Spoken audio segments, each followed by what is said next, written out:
ఎన్నికల రోజు పోలింగ్ ఇక్కడ జరుగుతుంటే పక్క రాష్ట్ర ముఖ్యమంత్రి AK-47 తుపాకులతో పోలీసుల నాగార్జున సాగర్ డ్యామ్ మీదకు పంపించింది అధ్యక్ష. ఇవాళ నేను అడగదలుచుకున్న వాళ్ళను, నాగార్జున సాగర్ 100% మన భూభాగంలో ఉంది. మన ప్రాంతం, మన ప్రాంతానికి లోపటికొచ్చి తుపాకులు పెట్టి ప్రాజెక్టులను ఆక్రమించుకుంటుంటే వీళ్ళ సహకారం లేకుండా వస్తాడా అధ్యక్ష? ఇంటి దొంగలు లేకుండా జగన్మోహన్ రెడ్డి గారు లోపలికొచ్చి నాగార్జున సాగర్ డ్యామ్ మీద పహారాలు కాసే పరిస్థితి వస్తుందా అధ్యక్ష? ఎందుకు ఆ రోజు వీళ్ళు మాట్లాడలేదు? వీళ్ళు ఇచ్చిన అలసే కదా, వాళ్ళు పెట్టిన పులుసు తిని వీళ్ళు అలసి ఇవ్వడం వల్లనే కదా ఈరోజు ఈ పరిస్థితి వచ్చింది. ఆయల్లో రాయలసీమకు పోయినప్పుడు కల్వకుంట్ల చంద్రశేఖరరావు గారు, ఈనాటి మంత్రి శ్రీమతి రోజా గారు పెట్టిన రాగి సంకటి రొయ్యల పులుసు తిని రాయలసీమను రతలాలసీమం చేస్తా అని చెప్పి మాట ఇచ్చి బేసిన్లు లేవు, బేసిజాలు లేవు, మీరు కొట్టుకపోండి అన్నాడు. వాళ్ళు కొట్టుకపోయారు. ఇప్పుడు మేము వచ్చినాక అట్టెట్లా కొట్టుకపోతాడంట? ఎవరు అధ్యక్ష బాధ్యత ఎవరు వహించాలి?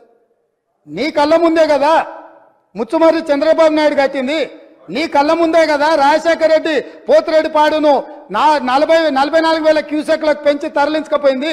నీ కళ్ళ ముందలనే కదా నీ ఇంట్లో పంచపక్ష ప్రమాణాలు జగన్మోహన్ రెడ్డి గారికి పెట్టి జీవో నెంబర్ 203ను నీ ఇంట్లోనే పునాదులేసి రాయలసీమ లిఫ్ట్ ఇరిగేషన్ కు ప్రగతి భవన్ లో కేసీఆర్ గారి డైనింగ్ టేబుల్ మీద పునాది రాయబడ్డది.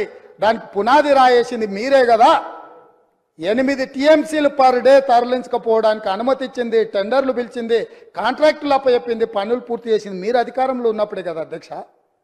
మీరు మొత్తం కృష్ణానది జలాలు మహారాష్ట్ర కర్ణాటక దాటి మహబూబ్ నగర్ జిల్లాలో జూరాల నుంచి పాలమూరులో కలంపూర్లో ఎంటర్ అయి తుంగభద్ర నదిలో వచ్చే నీళ్లు, తుంగభద్ర నుంచి వచ్చిన సుంకేశ్లకు వచ్చిన నీళ్లు, సుంకేశ్ల నీళ్లు జూరాల నీళ్లు కలిసి ప్రయాణమై పాలమూరు జిల్లా నుంచి మొదలై రాయలసీమలకు పోయి నంద్యాల నుంచి తిరుక్కొని శ్రీశైలం ప్రాజెక్టు మీదకి వచ్చినప్పుడు శ్రీశైలం ప్రాజెక్టు కొంత తెలంగాణలో ఉంటే కొంత ఆంధ్రాలో ఉంది అధ్యక్ష. అంతకుముందు ప్రాజెక్టు లేవు. అంతకుముందు పోతిరెడ్డిపాడు 11,000 క్యూసెక్స్ ఉండే, అది 44,000 క్యూసెక్స్ పెరిగింది. అంతకుముందు లేని రాయలసీమ లిఫ్ట్ ఇరిగేషన్ ఇయ్యాల 8 TMCలు తరలించడానికి లిఫ్ట్ ఇరిగేషన్లు కట్టినరు. ముచ్చుమర్రి నుంచి 1/2 TMC కట్టిరు అధ్యక్ష. గోదావరి నీళ్లతో మనం కృష్ణా ఆయకట్ మనం స్థిరీకరించే పరిస్థితి జరుగుతా ఉంది అని అంటే నిజంగా అదే గోదావరి నీళ్లు మన రాష్ట్రంలో నుంచి మన పోలవరం దిగువ నుంచి మనం తీసుకోవడం లేదు. He was magnanimous. తన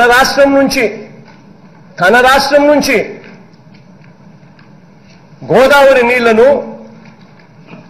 we are taking it to Srisailam, we are taking it to Nagarjuna Sagar. ఆయన రాష్ట్రం నుంచి ఇది నిజంగా ఆయన మెగ్నానిమిటీకి మనం సంతోషపడాల్సింది పోయి రెండు రాష్ట్రాల మధ్య సఖ్యత ఉంది అని చెప్పి సంతోషించాల్సింది పోయి మనం చేస్తా ఉన్నది ఏమిటి అధ్యక్ష? అసలు గోదావరి గురించి అయితే ఫస్ట్ మీ క్లాస్ బీక్తా ఫస్ట్ మీరు వినండి. గోదావరి గురించి, గోదావరి అన్నది 4 పాయలు ఉంటాయి.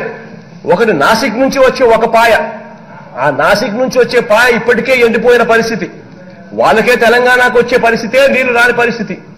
రెండో పాయ ప్రాణహిత పాయ, that is approximately 36% of Godavari waters.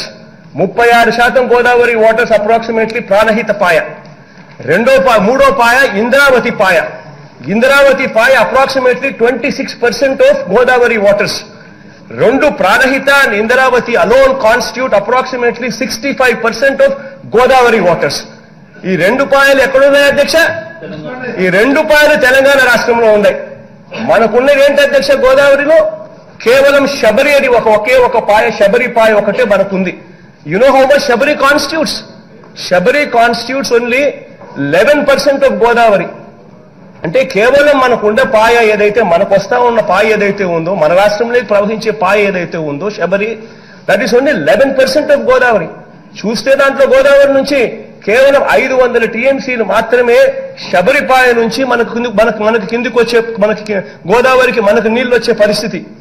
మిగిలినదంతా కూడా చూస్తే ప్రాణహిత 36%, ఇంద్రావతి 26%, రెండు కలిపితే దాదాపుగా 65% పాయలు తెలంగాణ నుంచి కిందికి వాళ్ళు నీళ్లు వదిలితే తప్ప నుంచి మనకు రాని పరిస్థితి అధ్యక్ష. ఇవాళ మన కళ్ళ ఎదుటనే చంద్రబాబు నాయుడు గారు ముఖ్యమంత్రిగా ఉండగానే ఈయన ఇక్కడ ముఖ్యమంత్రి ఉండగానే 3 టీఎంసీల నీళ్లు లిఫ్ట్ చేసుకుని అటు నుంచి అంటే వాళ్ళు తరలించుకొని తీసుకొని పోతా ఉంటే మన రాష్ట్రంగా మనం ఏం చేయగలిగామో అని చెప్పి నేను అడుగుతా ఉన్నాను. ఇదే చట్టసభలో ఇదే గత ముఖ్యమంత్రిని అడుగుతా ఉన్నాను. ఎవ్వడం ఏమి చేయలేని పరిస్థితి అధ్యక్ష.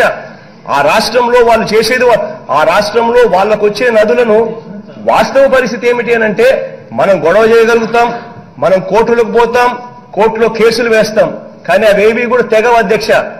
అవన్నీ ఏమీ తెగవు. అటు పై రాష్ట్రాలు కట్టుకునేటివన్నీ కూడా వాళ్ళు కట్టుకుంటూనే పోతా ఉన్నారు, మనమంతా చూస్తూ ఉన్నాం.